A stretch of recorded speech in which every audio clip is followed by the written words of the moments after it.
কল্যাণীতে 19 বছর বয়সী এক যুবতীকে জোরপূর্বক ধর্ষণের অভিযোগে 27 বছরের এক যুবককে গ্রেফতার করল কল্যাণী থানার পুলিশ। ঘটনার পর নির্যাতিতাকে মেডিকেল পরীক্ষার জন্য রবিবার দুপুরে কল্যাণী জওহরলাল নেহরু মেমোরিয়াল হাসপাতালে পাঠানো হয়েছে। পুলিশ সূত্রে জানা গেছে, শনিবার রাতের এই ঘটনা। অভিযুক্ত যুবক কল্যাণী মোরাতিপুর এলাকার বাসিন্দা।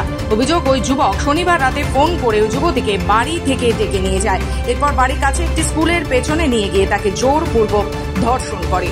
পরিবারের অভিযোগ, মেয়ের চোখের নিচে, ঠোঁটে, মুখে এবং শরীরের একাধিক অংশে আঘাতের চিহ্ন দেখা যায়। খবর পেয়ে ঘটনাস্থলে পৌঁছয় কল্যাণী থানার পুলিশ। অভিযুক্ত যুবককে গ্রেফতার করে থানায় নিয়ে যাওয়া হয়। রবিবার সকালে যুবতীর বাবা ও মা থানায় লিখিত অভিযোগ দায়ের করেন। ঘটনার ভিত্তিতে ধর্ষণের মামলা রুজু করে তদন্ত শুরু করেছে পুলিশ। অভিযুক্তকে জিজ্ঞাসাবাদ করা হচ্ছে বলে পুলিশ সূত্রে জানা গিয়েছে। এখন থানায় এসে কেস করতে, ছেলেটার নামে আমি এর বিচার চাই। বিচার চান? হ্যাঁ, ছেলেটার মেয়ের ক্ষতিপূরণ চাই। ছেলেটা এখন কোথায় আছে? ছেলেটা এখন থানায় আছে। পুলিশ ধরেছে তাকে? হ্যাঁ, পুলিশ ধরেছে। নদিয়া থেকে কুহেলি দেবনাথের রিপোর্ট, খবর বাংলা।